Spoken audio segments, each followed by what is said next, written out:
Welcome students to the ACT Practice Test Part 5. We will be looking at numbers 41 through 50. Let's go ahead and get started. Number 41 reads as following. A Ferris wheel is turning at a constant speed during one of its rotations. Let t represent the time that has elapsed since the wheel started turning, and let h represent the height above ground level of a certain seat on the wheel.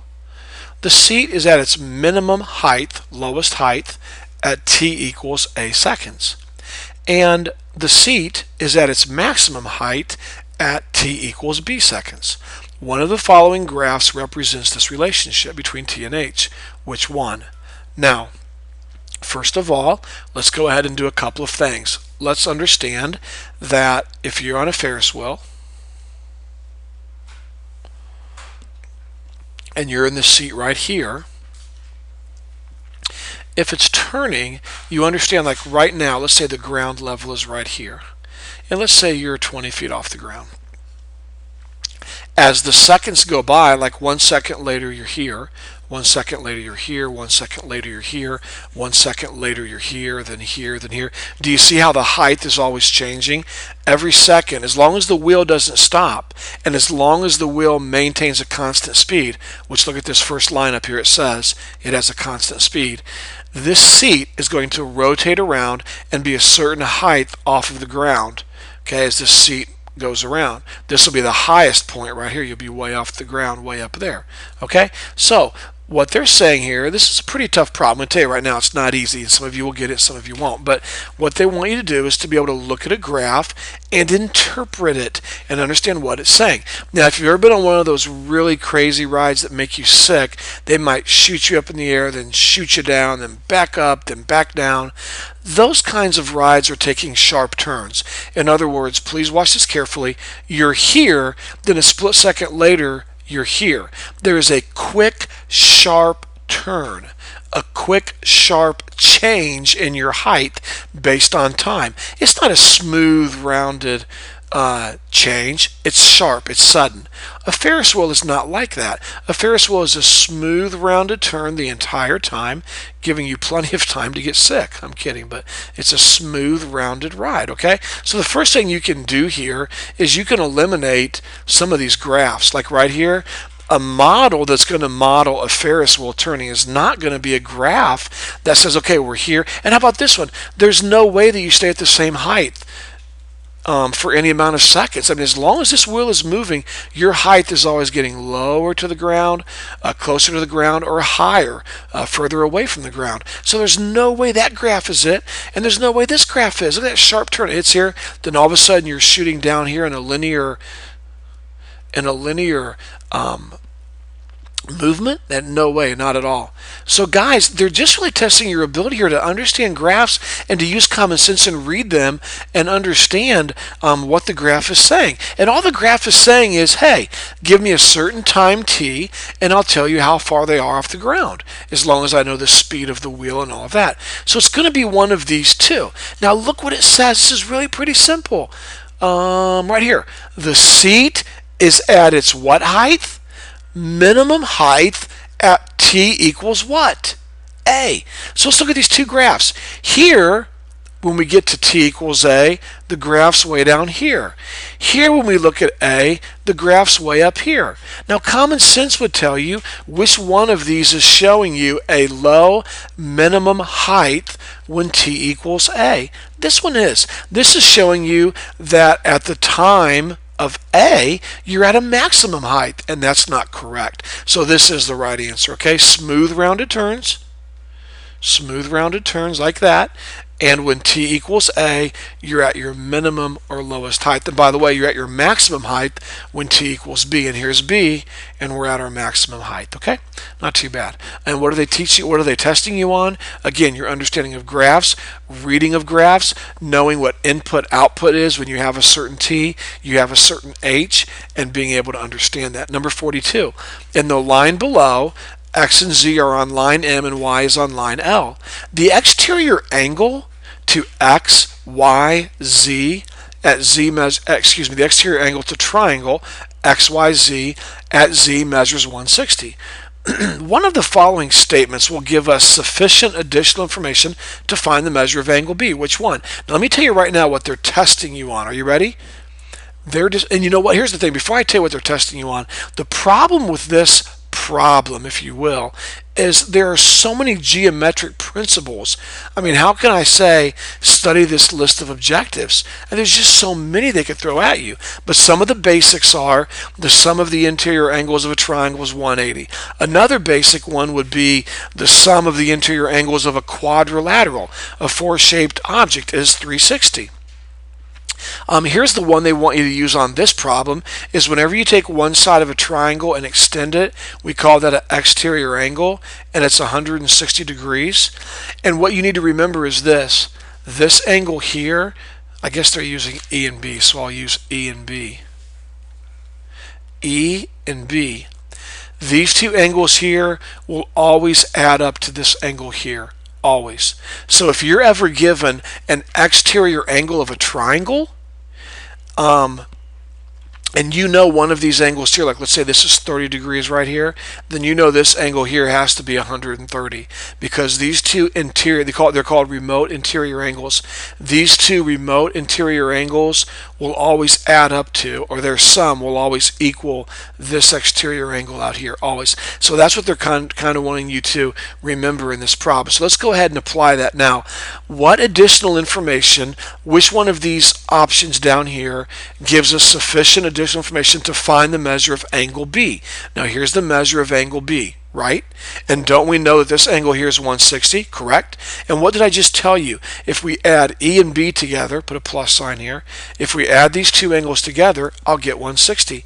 So what piece of information do you think I would like to know that would help me solve for B? Well, yeah, you guessed it, E. I mean, if I know what E is, then I can easily find B because these two have to add up to my exterior angle, which is 160.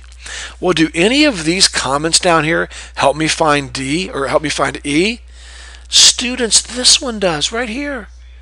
This is such a great problem because another thing they're testing you on is, do you remember when you have a straight line and a line coming off of it? We'll call this angle 1 and angle 2. Anytime you have a straight line with another line or segment or ray coming off of it, these two angles here will always add up to what? Always 180. They are what we call, remember this word? Supplementary. They're supplementary. So look how you have a straight line here. See that straight line? And then we have a line coming off of it right here, correct? Well, look at option C. If I know the measure of angle D is 130, students, if that's 130, then I know E has to be what? 50, because these two angles have to add up to 180 because we have a straight line with a line coming off of it. And as soon as I know that's 50, then I know B has to be 110, right? Because these two angles here have to add up to 160. So the important piece of information that really would help me in this problem is G right here. As soon as I know the measure of angle D, that's really going to help. Now, it might have been helpful to know that L is parallel to M, and it might have been helpful to know the measure of angle C, although I really don't know how C's congruent to F. Or equal to F. That might have helped in the long run with a bunch of playing around with it. Or the measure of A, angle A is greater than the measure of C. But the bottom line is this, that's the best answer. And they're looking for the best answer. As soon as you know what D is, you know what E is, you know what B is. So again, they're testing your ability to remember whenever you have a triangle, if one side is extended, this angle here, X, is going to be equal to Y plus Z, these two angles here on the inside. And they're also testing your ability to remember if you have a straight line with the line coming off of it, these two angles here and here are always going to add up to 180. Okay? Okay, moving on to number 43. Now, in the figure below, C lies in the interior of the acute angle ABD, so we can see that, it's pretty obvious. D lies in the interior of CBE, that's pretty obvious. The measure of ABE is 75. So this whole angle right here, this whole angle ABE is 75, okay? So let's not forget that. I'm actually going to write that over here. Kind of draw the angle a little bit. So that whole big angle, A, B, E, is 75 degrees. Now, what else do they tell us? The measure of ABC is 25. They wrote that for us right there, so it's already in there. And the measure of DBE is 35. Here's D, here's B, here's E. So D, trace it to B, trace it to E. That angle is 35. They've already given that to us right there. What is the measure of angle ABD? They want to know the measure of this angle here. A, then B, and then D. Now students, come on, think this through. Let's pretend this angle here was 20. I'm just making that up. If I knew that this angle right here was 20, could I not add 20 plus 25 and know that that whole angle is 45? Could I not do that? Sure I could. So if I want to find the measure of angle ABD, then really what I got to find is this angle right here. And students, isn't that pretty easy to do? And by the way, they're testing your ability here to remember angle addition. And we did a problem earlier in one of the earlier ACT videos. It was segment addition, where I think we had a point here and a point here and one way down here, and they said the midpoint, like this was, I don't know, 10, and from here to here was 20, and the midpoint is here, and what's the distance from here to the midpoint, and we had to use segment addition. Well, now they're testing your ability to understand angle addition. Okay, so let's see if we can figure this out. What does this whole entire angle have to equal? 75. Well, this much is 25 and this much is 35. So all that I have to do is figure out what this little angle is right here, where this dot is, to make all of this add up to 75. Now 25 plus 35 is 60. So that means this little angle right here has to be 15 degrees. It has to be, because 25 plus 15 plus 35 would give you 75.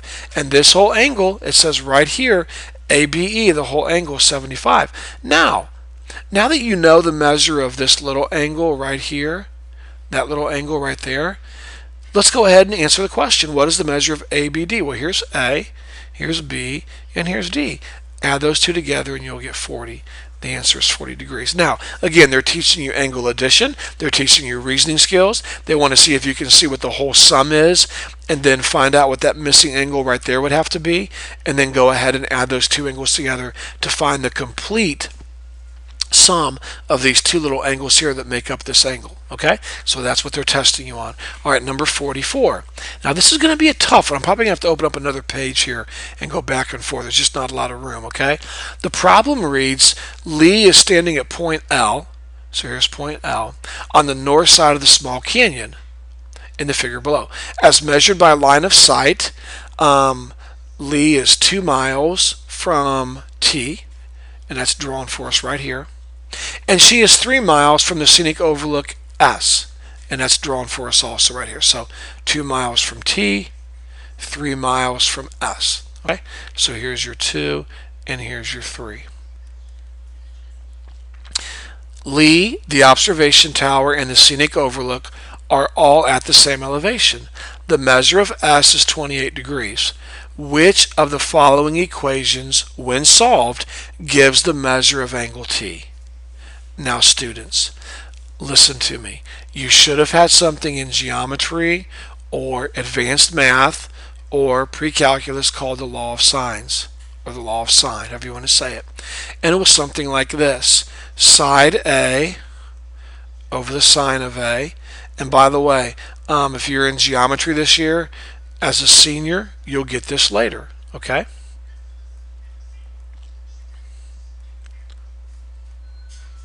There we go. Now that's called the law of sines. This is a pretty hard problem, okay? So some of you will get it and some of you won't.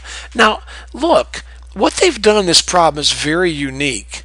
They flipped all the fractions, which is no big deal. Look, if I told you this fraction is equal to this fraction equal to this fraction, and you want to flip this fraction, you're more than welcome to do that as long as you flip all the fractions. So what they did is they took the law of sines and they flipped it. And that's no big deal. We're okay with that. So they put the A in the bottom like this. They put the fraction bar right here.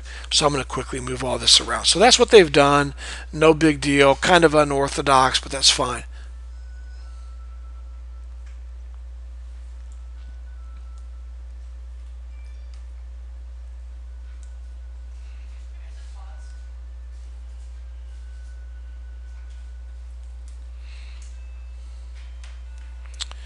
Well, that's not going to work, but there we go. Okay, so that's what they've done. So step one, let's pause and review. If you've never had law of sines, then you're going to be a little confused. So just kind of sit back and listen and take some notes, and you'll get the law of sines eventually. Number two, if you have had the law of sines, you should have noticed that they had all the fractions flipped right here, which is no big deal. You can do that as long as you flip all of them. No big deal. Okay? And then lastly, notice what they're asking for. Which of the following equations, and here's your list of equations you're going to look at right here, which of the following equations, when solved, gives the measure of angle t? Now, what you're taught, and again, a lot of you might not have had this, but what you're taught when it comes to the law of sines is you're looking for a pair. You're looking for an angle and the side opposite that angle. And notice how we know both of those. We know the measure of this angle and we know the measure of that side. So we're going to use those two numbers and we're going to write down sine of 28 over 2. Let me make sure that's right. Yep, sine of 28 over 2. Do you see that okay? This might be new, but that's what you do. You look for an angle and a side that's across from it, and make sure you know both measurements of those, and then you write them in a fraction. Then you put equals. Okay? And then you look for, or you ask yourself, what am I solving for? I'm solving for the measure of angle t. So if I'm solving for the measure of angle t, this will be my unknown. Then that means I need to use, let me clear up some of this mess here. If I'm solving for angle t, then the side that goes with angle t would be the side directly across, which is a 3.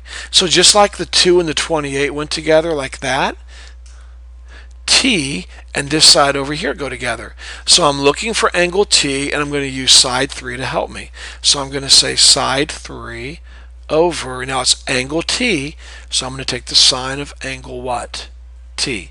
Now again, if you've not had law of sines, you're going to be pretty confused. We'll get to that later for some of you who have not had it yet, but that is how you would use the law of sines. Now I'm going to pull this up here, and we're going to, sorry about that, we are going to simplify this and see if we can get one of these to look like our answers on the previous page. Let's go ahead and take a look at our answers. Maybe they have an answer like this already. Maybe this is one of our options. Let's see. And it might be actually. Let's see. Ah, there it is. I think they had it for us already, so I'm glad I didn't waste time and go into great detail. Oh, no, they did not.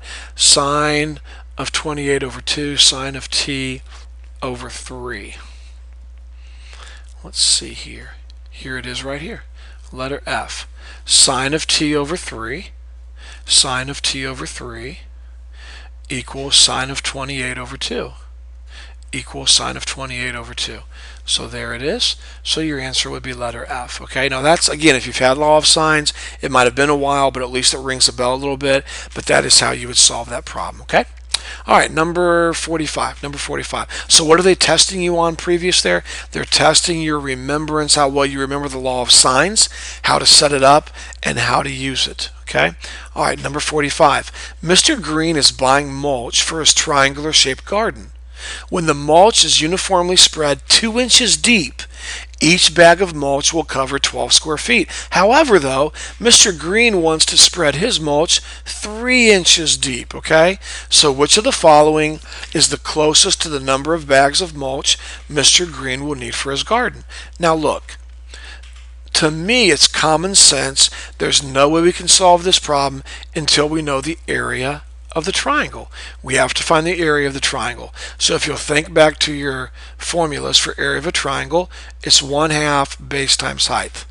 1/2 base times height. So the area of the triangle would be 1/2 times 26 times 10. And you would get out 130 square feet. All right? So the area for this triangle is 130 square feet. Now that helps a little bit. Now let's go back up here, and what you would do in a problem like this is, first of all, they're testing your ability to remember how to find the area of a triangle, and then how to just reason and think this through. Just use common sense and reasoning skills. For example, we know that one bag, now watch this carefully, one bag will cover how many square feet? 12 square feet. However, that's going how many inches deep? 2 inches deep. Okay? Do you see what I'm saying there?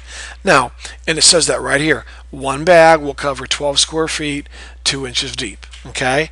Now, I want to go 3 inches deep. Now, see if this makes sense, guys. Watch this. Do you see how one bag would cover 2 inches? Well, doesn't that make sense then that a half a bag would cover only 1 inch? That makes sense to me. I mean, if one bag covers or goes 2 inches deep, then a half a bag would go 1 inch deep. That makes sense to me. So basically what I'm looking at is this. I'm simply saying this. If one bag will cover 2 inches deep, then all I have to do is add a half a bag. 1.5 bags will still give me 12 square feet, but now it'll go how many inches deep? 3 inches. And that's what Mr. Green wants. He wants to spread his mulch 3 inches deep. Okay? So that makes sense. I mean, think about it. If one bag will give you 12 square feet 2 inches deep, I mean, 2 bags would be what? 4 inches deep? Sure. So going in between, 1.5 bags would give you 12 square feet 3 inches deep, and that's what I want. That's exactly what I want. So I'm going to make a quick ratio and just solve this. I'm going to say, okay, for every 1.5 bags, I'm going to get how many square feet? 12 equals how many square feet do I need to cover? 130. So how many bags would I need? That's my x. Notice I kept bags up top, area in the bottom, or square feet in the bottom, square feet in the bottom. So what I said is this. If 1.5 bags, or let me read it backwards. If 12 square feet requires 1.5 bags, then 130 square feet would require how many bags? And of course, you should remember from your early days in math, just cross multiply and divide.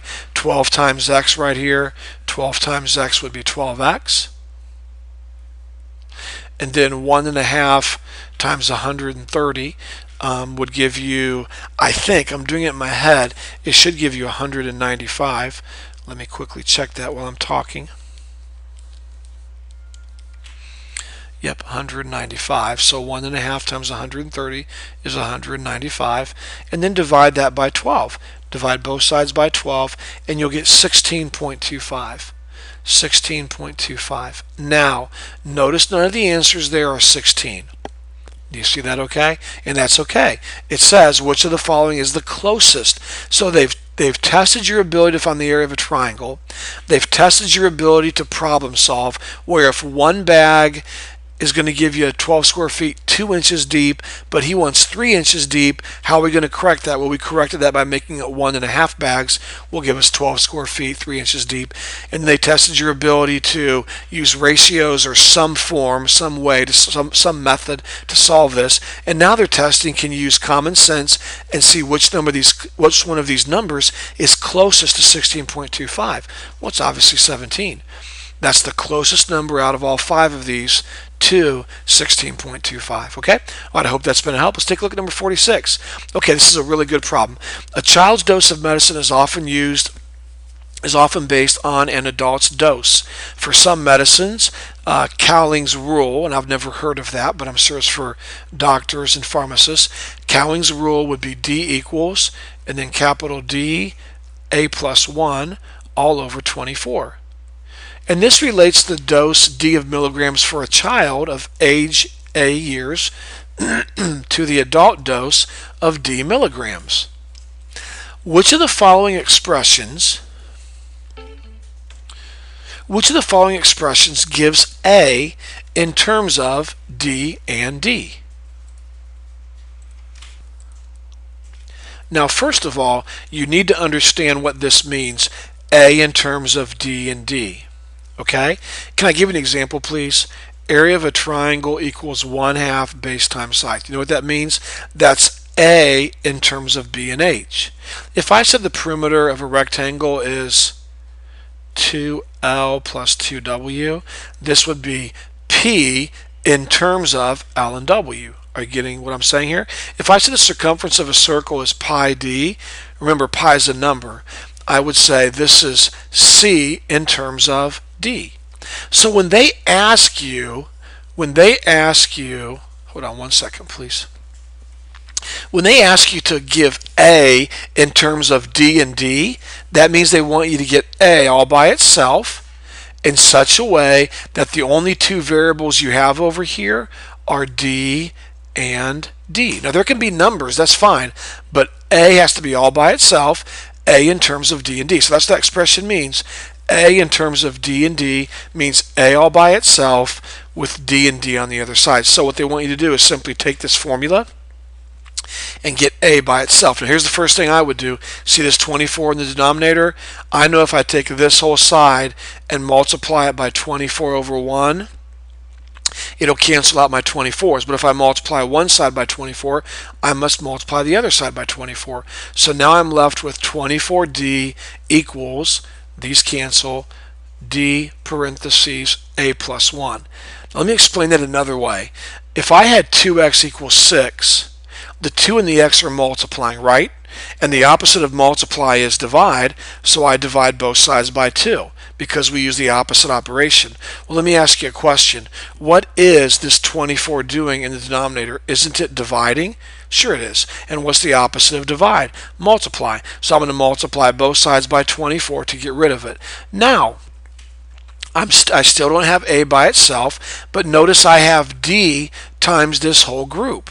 Well, D is being multiplied by this whole group, so if I divide by D, that'll get rid of my D, but if I divide one side by D, I must divide the other side by D. Now, please don't cancel these D's out. One is capital, one is uppercase, one is lowercase, so they are not the same variable. Do not cancel them out.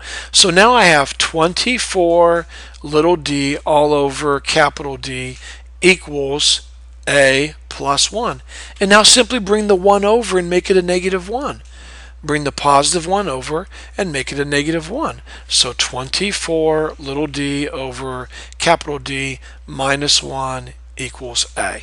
Alright, now they don't have the equals A, but they're going to have this formula somewhere. Here it is right here, letter H, 24d over d minus 1.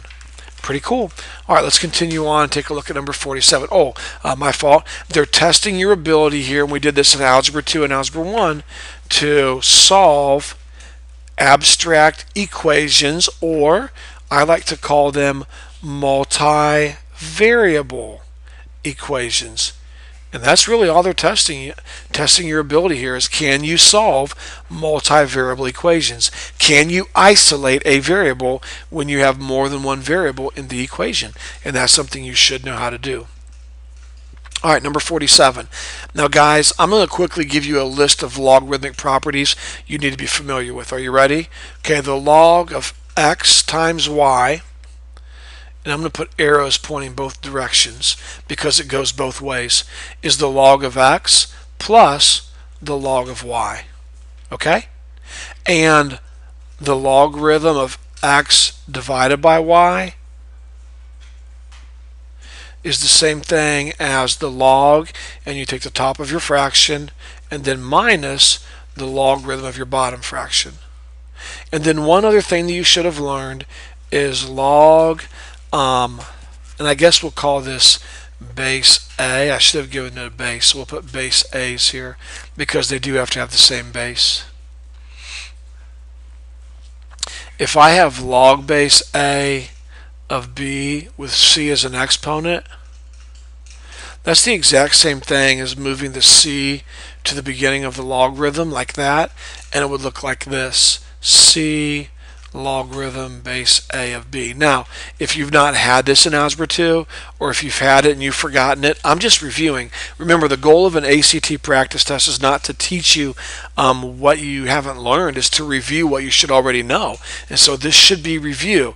If not, there's no way this would take a couple days to go over in a regular math class, but this should look familiar. When your argument is multiplying, like these two are, you can split them up into two logarithms as the sum of two logarithms. If your argument is dividing, you can split it up into the difference of two logs. And if you have a power here, you can move it out front or vice versa. So with that in mind, they want us to take this expression and simplify it. So here we go. I'm going to take this equation and write it down here, or not equation, this expression. Log of 2x to the 1/2 power.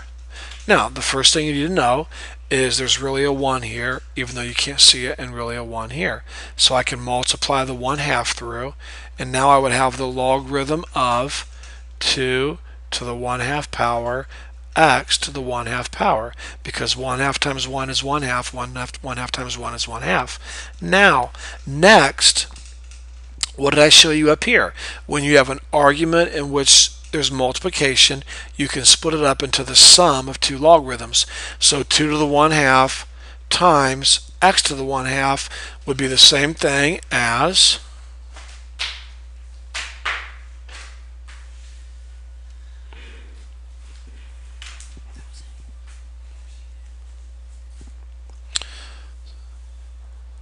this right here.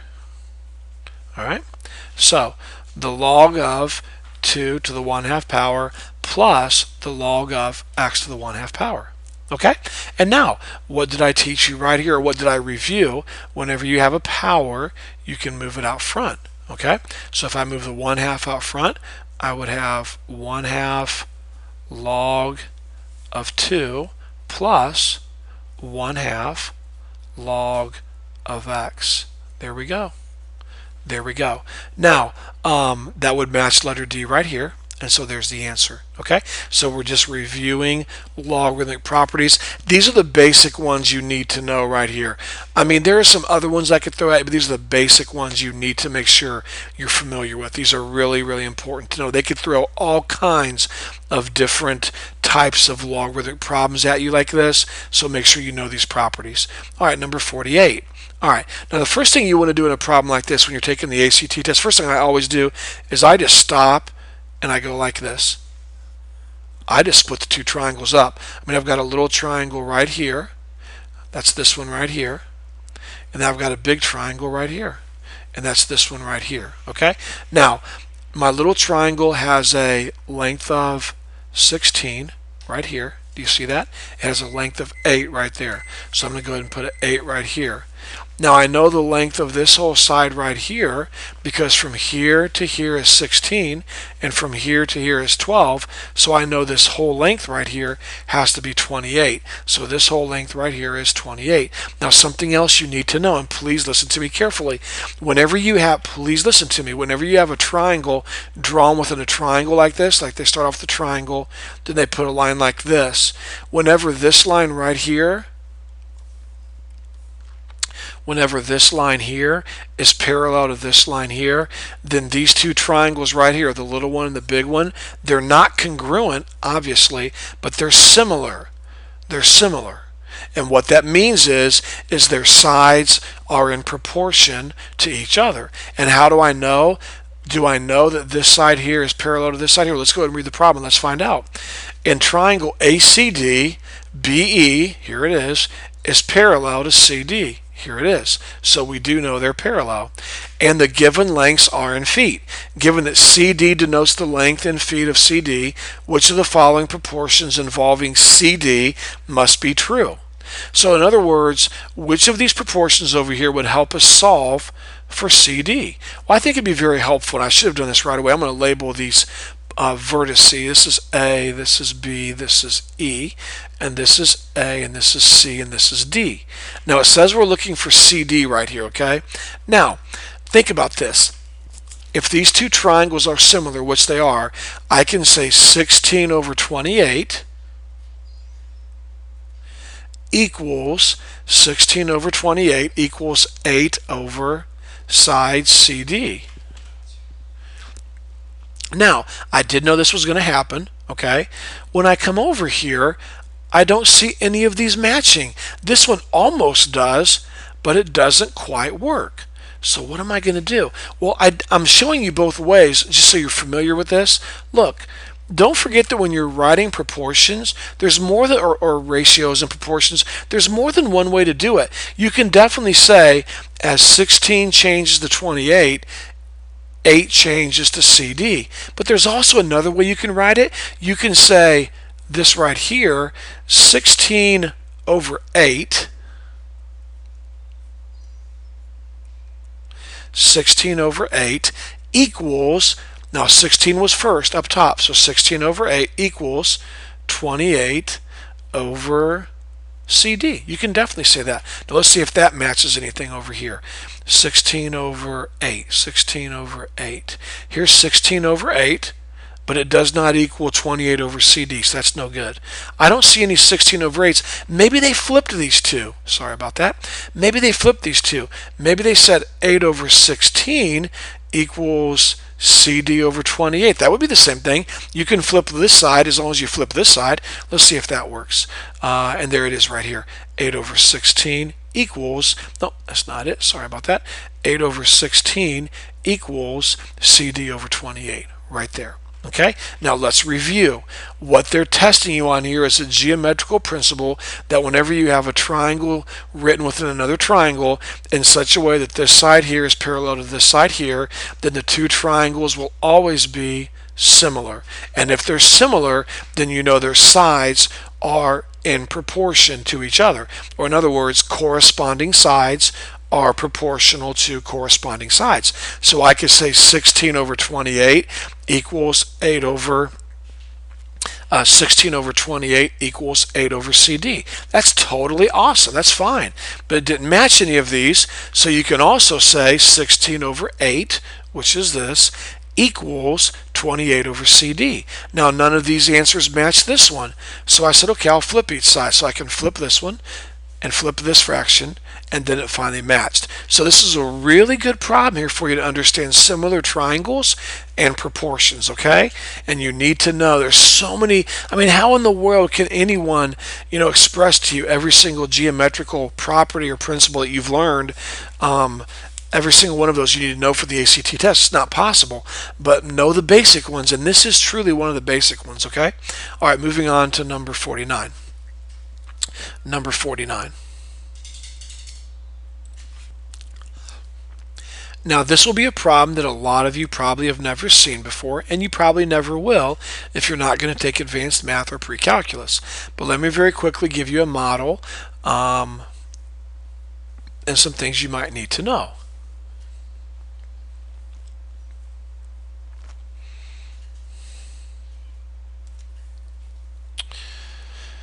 I would encourage you to copy this down. A equals, let's just say, I'm trying to think of different letters to use. We'll use C. C plus A sine of bx, this whole thing, and we'll say minus D. Now some of you might want to take notes on this, some of you might not. That's fine, it's up to you. If there's ever a sine function where there's a number all out front here, a term by itself, it's a number, just so you know, in case they do give this to you on the AC test, that's going to be a vertical shift. A vertical shift. Again, if you've never had this, at least you can memorize this, and it might get you a correct answer, or at least it gets you close enough to make an educated guess on a problem like this on the ACT test. This number here would be your vertical shift. If it's negative, you're going to go down. If it's positive, you're going to go up. This number here, this right here, is going to be a horizontal shift. Okay, a horizontal shift. And then this number here that's being multiplied times your sine, or your cosine, that's always called your amplitude. And what it is it's your height from the middle of the graph. So see how this curve goes on and on and on. From the middle, I mean, if I were to draw a line right down the middle and cut it in half, so half of it's up top here and half of it's in the bottom like that. The amplitude is how high it is from here, from the highest point down to the middle, as high as it's going to go. And that is what we consider the amplitude. Now, if you've never had this, it's not going to be easy for you to understand. I understand that. I'm totally fine with that. I'm just trying to throw together some ideas here and maybe help you if you've never seen this. For those that have seen this, you should notice then right away when they say the graph of y equals a sine bx, which is what we have here, is shown below. One of the following values is equal to a. Which one is it? Well, I just told you whenever a number or a variable is in front of sine, that's your amplitude. So here's 1 and here's negative 1. It looks like the graph at its highest point goes to a half right here, up a half, and the middle of the graph is at 0 right here. So it looks like the height from here up to here is a half. It's a half. And it looks like the height going downward, if you want to call it a height, is a half. So the amplitude, hopefully you're seeing this okay. So from the middle of this graph, if I were to draw an imaginary line here, the graph goes up a half and it goes down a half, so your amplitude is a half. And that's how you know that answer, okay?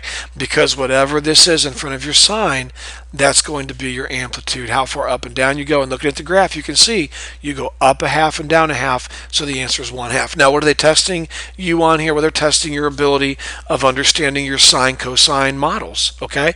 And a lot of you probably haven't had that. And some of you in your senior class this year are taking advanced math for the first time or pre-calculus, so you'll get to this eventually if you've not gotten to it already, depending on what scope and sequence your math classes go, okay? But that is what they're testing you on here. All right, number 50, and we're finally done. This is a good basic statistical question, and I'm not going to be able to give you a whole lesson or a whole class period on what it means by the normal distribution curve, but I will simply say this. If you know nothing about statistics, and you could read this and just use common sense, you could figure this problem out. I mean, you really could. Let me show you what I mean. Okay, let's see. Let me get my pen working here. Okay, suppose that the heights of men in a certain population are normally distributed. That means we're going to use the normal distribution curve. So we're going to use this curve here, and we know that because it says the heights of men are normally distributed with a mean of 69 inches. So that means the average or the mean is 69 inches. Now, again, if you know nothing about statistics and you can just read and understand words and use common sense, you can figure this out. The heights of the men of a certain population are normally distributed with a mean of 69 inches. So here's your mean. So right in this area here, 34.1% of the men have a height of 69 inches in a normal distribution, and a standard deviation of 2.7 inches to the nearest 0.1%. Now, standard deviation, I'm not going to give you a huge long definition, but it's the deviation that each number in your list of raw data that you have, it's how far it deviates from the mean. And then you take all of those deviations and you find a standard deviation. And in this situation here, a normal distribution with a mean of 69 inches and a standard deviation of 2.7 inches to the nearest 0.1%, what percent of men in the population are at least 74.4 inches tall? Now let's think about this for a second.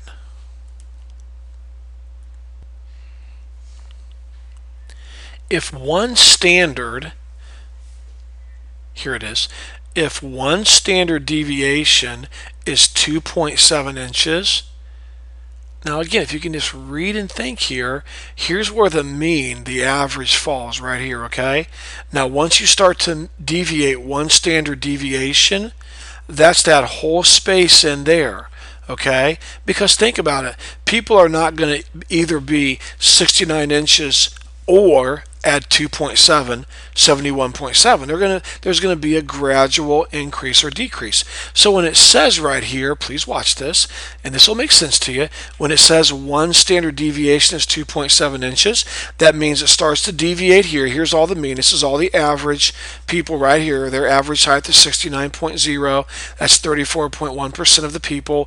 And then it starts to deviate a little bit, and when it hits here, it starts to deviate, and one full standard deviation is 2.7 inches. Then another full complete standard deviation is another 2.7 inches. Well, hold it. What's the average? 69 inches. It says what percent of the men are at least 74.4 inches tall? Well, 74.4. If you subtract, you're going to get exactly 5.4. So the difference between the average to the person you're comparing the average to, 74.4, is 5.4. Hold it. That's That's 2 standard deviations. One standard deviation is 2.7, and they set it up like that on purpose to make it easier. One standard deviation is 2.7. We have a 5.4 difference between the average height and the person that we're evaluating, or the group of people that we're evaluating, at 74.4 inches. So if the difference is 5.4, that's 2 standard deviations. And so that means we go all the way from here all the way to here. Now we're just estimating. We don't have a table to look at to help us. But if this is 2.2, and obviously the percentages here are going to range, are going to change, but the closest one here, students, is going to be right at about 2.3. Right at about 2.3. Okay? All right, interesting statistical problem there, but just pretty much reading and understanding what a normal distribution curve is. Okay, all right. Hope this video has been a help to you. One more video to go, and we will have covered the entire test.